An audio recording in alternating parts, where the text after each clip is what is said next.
Chers auditeurs de Radio Espérance, bonjour. La mort tragique de Quentin Derenque, le 14 février dernier à Lyon, suscite une forte émotion dans le pays. Violemment agressé par des militants d'extrême gauche, en marge d'une conférence donnée à Sciences Po par l'eurodéputé Rima Hassan, l'étudiant de 23 ans était victime d'un véritable passage à tabac collectif, avec de nombreux coups à la tête alors qu'il était à terre. Les meurtriers se sont sauvagement acharnés sur lui, et le 19 février, le procureur a requis la mise en examen et le placement en détention provisoire de 7 militants. 6 pour homicide volontaire et le 7e, Jacques-Élie Favreau, assistant parlementaire du député Raphaël Arnaud, pour complicité d'homicide volontaire par instigation. La plupart de ces militants violents sont issus du groupe dit antifasciste La Jeune Garde, dont le député de la France Insoumise Raphaël Arnaud fut l'un des fondateurs, le porte-parole et le dirigeant. 2 des personnes mises en cause par la justice sont d'ailleurs ses propres collaborateurs parlementaires. Ce groupuscule, la Jeune Garde, a été dissous en Conseil des ministres en juin 2025 en raison de ses agissements violents.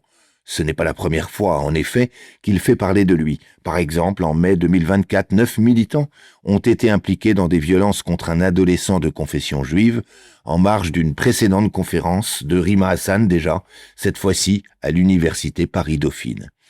Les liens entre la Jeune Garde et le parti politique, la France Insoumise, ne font aucun doute. À plusieurs reprises, Jean-Luc Mélenchon a assumé son lien avec ce mouvement et manifesté son fort attachement à ces militants dits antifascistes. Attachement qu'il n'a pas renié malgré la mort de Quentin. Je cite Jean-Luc Mélenchon. « Nous admirions ces jeunes gens et nous gardons pour eux une grande affection », a-t-il affirmé il y a quelques jours lors d'une conférence de presse.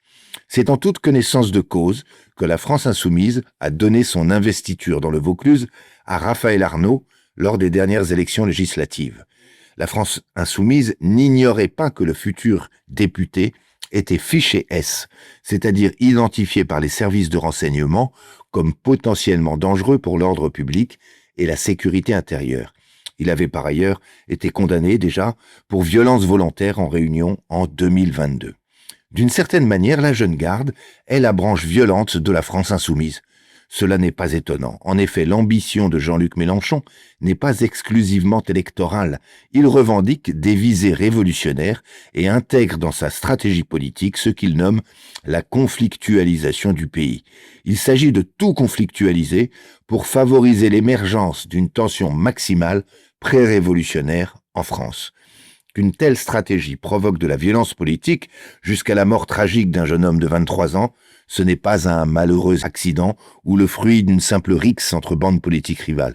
C'est une étape supplémentaire presque prévisible compte tenu de l'extrême violence des tabassages pratiqués par les militants d'extrême gauche dans le processus de conflictualisation recherché par la France Insoumise en vue d'une dynamique révolutionnaire.